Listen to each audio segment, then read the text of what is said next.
What's up guys, welcome back to my channel. So today's video is going to be all about lashes, like it says in the title. I'm going to be talking about basically things not to do or things to avoid, things that we may make as mistakes we may make at the beginning of lashing, or even sometimes just randomly making mistakes when you're lashing. So let's get into it. So I have 5 points that I want to talk about. I wrote them all down. Okay, so the first thing I want to talk about, this is super common. It happened to me for the longest time possible and I had no idea that I was even doing this wrong because nobody even told me this in my training. But basically I was putting my pads, so the under eye pads, too high up on the waterline. The pads were too close to the waterline because I was told to make sure you get all the bottom lashes tucked down. So I was being really diligent and focusing on tucking the lashes down. But what I was not doing was understanding that when I do that and I go so close to the waterline, when my client closes their eyes now, the pad shifts up and then they come out with these watery eyes and bruises on their eyes and we don't know why, and they think they have an infection but they don't, and then sometimes we can't explain it and it's like a whole disaster. So the easiest thing, like it was a completely easy fix, was just lower the pad. But for me personally, the thing that I did was I completely switched from using pads and just started using tape. If you want to continue to use the pads, what I would suggest is you tape the lower lashes, meaning, the lower lashes you would tape anyways, but use the pad and get the bottom of the lower lashes and then take the tape and just get those shorter ones that are a little higher up with the tape, not the pad, because then you don't have to worry about the tape shifting up. But also be careful that you're still not taping too high up close to the waterline so that this happens again. If you've ever had this issue, that's probably why. If you've ever had red eyes and you can't explain it, or their eyes are watering during the session, obviously there are other reasons for that stuff, but this could be a huge reason why that's happening. So definitely keep an eye out for that and make sure you are not taping too high. Okay, so my second tip is you're putting too heavy of a lash on a natural lash. So when I started doing lashes, I used to do this all the time because I had no idea and I didn't know any better. But a natural lash, a healthy strong natural lash, can only hold up to a 0.25, and I was using 0.25s as well, but sometimes I would like double them up just because I wanted it to look pretty, but I didn't know any better. That is ridiculous because now you're at 0.50 and that's way too heavy for a natural lash, and that's a healthy natural lash. So if you're doing it on a weak natural lash, God, forget it. Make sure that you're doing the math when it comes to classics or even volumes. Volumes is where you have to really do the math, but make sure that you're evaluating each lash. So make sure, like, sometimes there's like a really healthy lash and then there's like a weak lash beside it. So if you're putting like a 0.20 on one lash, then put like a 0.15 on the other, or even a 0.10 depending on how weak the natural lash is. So make sure you're doing that with your clients, even though I know things like that do take a little more time, but that's really going to keep the loyalty of your client because their lashes are going to remain healthy and strong, and it's going to be due to your lashing service. So that's what we want, right? Definitely make sure you are applying the right weight to every lash. Okay, my next point is talking about glue. So whenever we get our adhesive, I was never told this in my certification. People are probably like, where the hell did I get certified? I'm not even gonna say where I got certified, but it was trash. And there's so many things. I would say that 75 to 80% of the things that I've learned about lashing and what I know about lashing now has been, actually more, I would say like 85% of the things that I've learned was due to figuring it out on my own and learning by myself,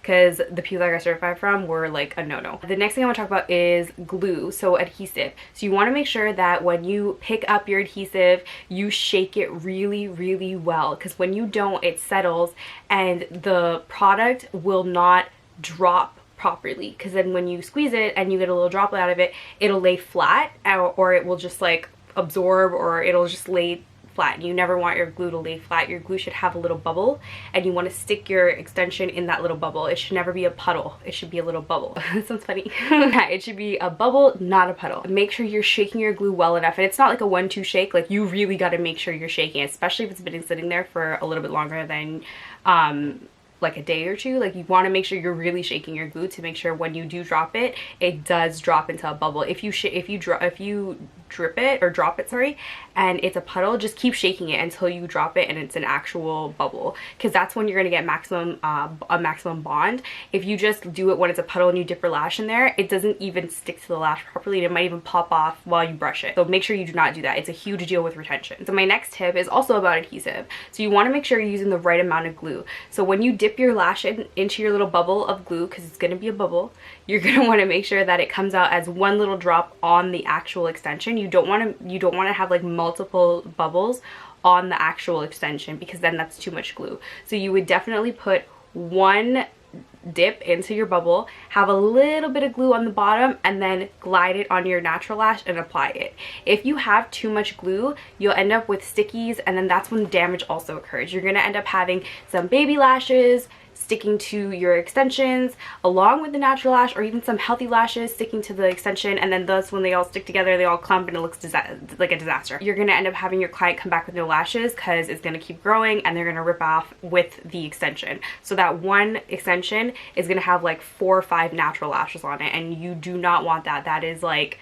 the biggest no-no. So I know these things happen sometimes when we're learning. These are things we need to avoid. We're taking proper precaution and we're doing it in the right way without rushing to make sure that things are being done the right way. So along the lines of stickies and lashes sticking together, you do want to make sure while you're doing your set, you are brushing your lashes continuously. You want to make sure that there's no chance for those lashes to bond together, like your 2 extensions beside each other. Sometimes if you want, you could stick a lash, put a little fan on it, brush it out, and then move on. What I personally do is I do a lash per eye, so that way I give enough time for the other eye to dry, so that way when I apply my next lash extension, they won't stick to each other. That I think is the best thing I've ever learned. That has really, really helped me. I know sometimes if you do one eye at a time, then you're gonna be constantly lashing, and you're not giving it enough time to dry within, and then they could stick together. It's a possibility. It doesn't happen to everybody, but there's a chance. So if you want to minimize the risk of that happening, definitely go from one eye to the next eye,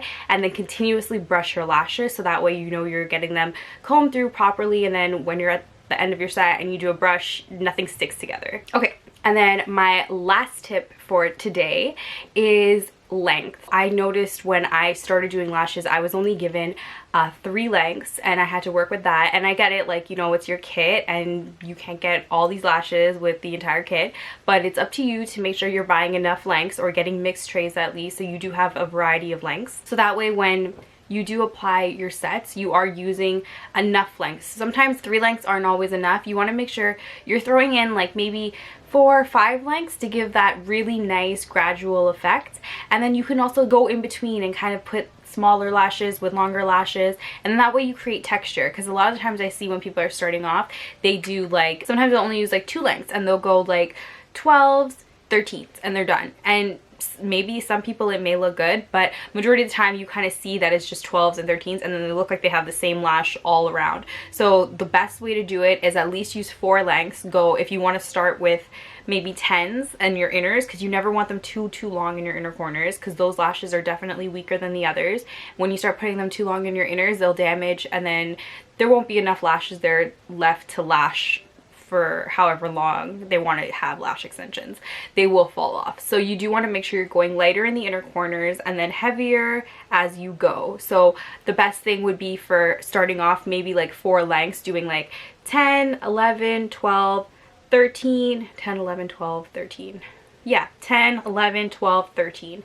I would personally do 10, 11, 12, 13, 14, just because you get a really nice gradual effect. It'll look a lot more textured that way. That was, even that, something as simple as that was actually, it took me a while to figure out myself, just because I was so used to using the same lashes over and over again. You really have to broaden your horizon and purchase lashes. That being said, I have my own brand, Flourish Lashes. Check them out. We have amazing products, and we have a great variety of lashes, flat lashes, classic lashes, volume lashes.